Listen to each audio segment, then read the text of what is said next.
Halo Sobat Solusi, kembali lagi sama gua Yoga. Sekarang gua lagi di luar negeri, di Malaysia tepatnya. Ya Genting Island ya. Adem cuacanya juga. Nah, sekarang gua mau bahas investasi properti dan 6 trik KPR ya. Nah, gua dengan Bang Ben di sini nih.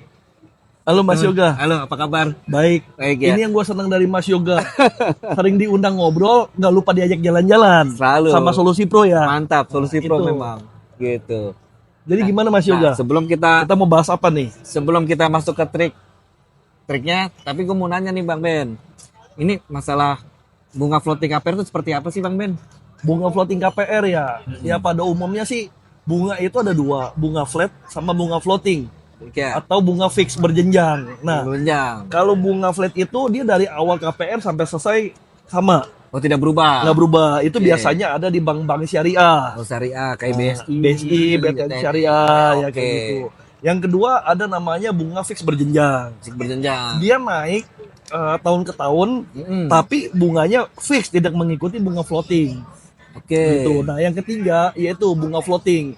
Nah, bunga floating ini adalah bunga yang mengikuti suku bunga BI rate pada saat nanti. Oh. Nah, misalkan saat ini cicilan 3 juta. Mm-mm. Nah, 2 tahun lagi bunga floating naik, mungkin cicilannya jadi 4 juta atau 5 juta. Oke. Nah, itu bunga floating. Bunga Jadi floating. ada 3 perbedaan tuh Mas Yoga Oh, gitu. tentang suku bunga.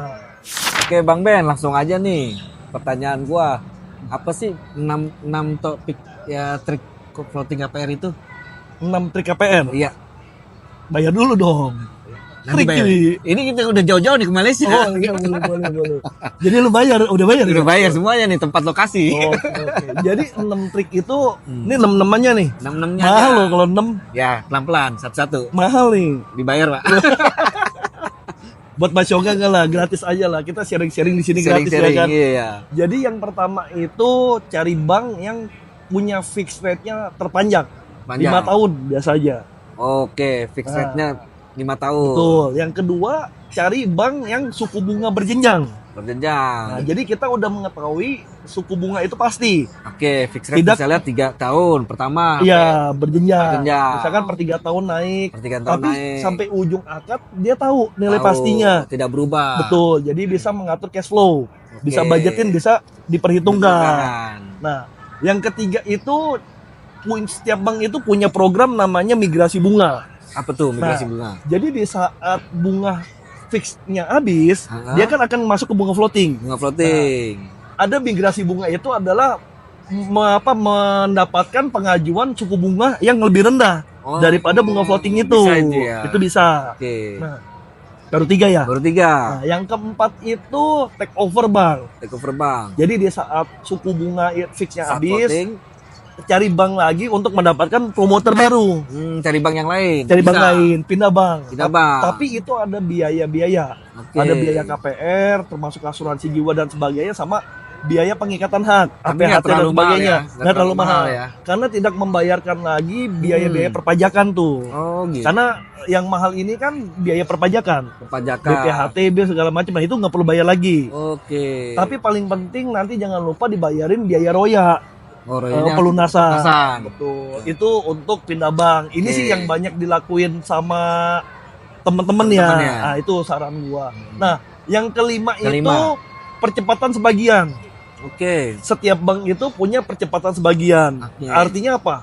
Dia hanya membayarkan pokoknya saja supaya cicilannya turun. Ini tergantung bank pilihan ya, nggak semuanya bank ya. Semua bank punya program itu. programnya itu Cuman ada. ada ketentuannya. Oke. Ada penaltinya Ketentuan berapa penalti itu ada berapa, ketentuannya. Oke. Nah, itu untuk menjaga cicilannya tidak naik terlalu tinggi. Karena kan dari setiap cicilan yang kita bayarin itu ada cicilan pokok, ada cicilan bunga. Nah, Nah, kalau dia membayarkan pokok, nah otomatis kan pokoknya berkurang, kurang. cicilannya berkurang lagi. Betul, dari makin Yang kecil tra- angsurannya ya. Betul. Nah, Betul. yang keenam yang terakhir itu teman-teman sobat solusi ini harus mencadangkan 3 sampai 6 bulan cicilan KPR-nya untuk menjaga proses-proses take over bank Take atau over. pengajuan migrasi bunga ini, Oh, tapi cash flow-nya nggak keganggu. Nggak keganggu. Itu paling penting sih.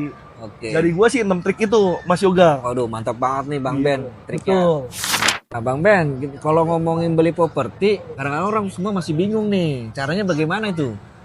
Sebenarnya sih kita udah pernah bahas nih Udah bahas yang masa di lalu ya. episode sebelumnya. Ah. Boleh ditonton lagi, tapi sekilas gua rangkum. Iya, Intinya sih beli properti itu sesuai kantong aja. sesuai kantong. Tuh, jadi kurang lebih ya prepare 30-40% lah dari income Income ya. untuk cicilan propertinya. Buat cash flow-nya juga. Betul. Kurang lebih begitu. Nah, yang kedua, sebelum diputusin beli propertinya sesuai kemampuan, Mm-mm. pastikan dulu yang tadi tuh kita bahas, suku Suku bunganya. bunga. Nah, ini yang benar-benar harus diukur dan Betul. benar-benar diperhitungkan. Jangan sampai terjadi lapse. Betul, Itu sih saran dari gua Mas Yoga. Wah, luar biasa nih. Iya. Habis dari pembincangan dari Bang Ben, luar biasa trik-triknya, pembahasan dari floating KPR. Nah, jangan panik buat sobat solusi. Kalau sudah masuk masa floating, jangan panik. Masih Ada solusinya. Ada solusinya. 6 bahas yang tadi saya trik kasih dari Bang Ben. Kalau bingung, konsultasikan dengan tim. Solusi properti. Iya, betul. Oke, jangan lupa like, share, komen, subscribe.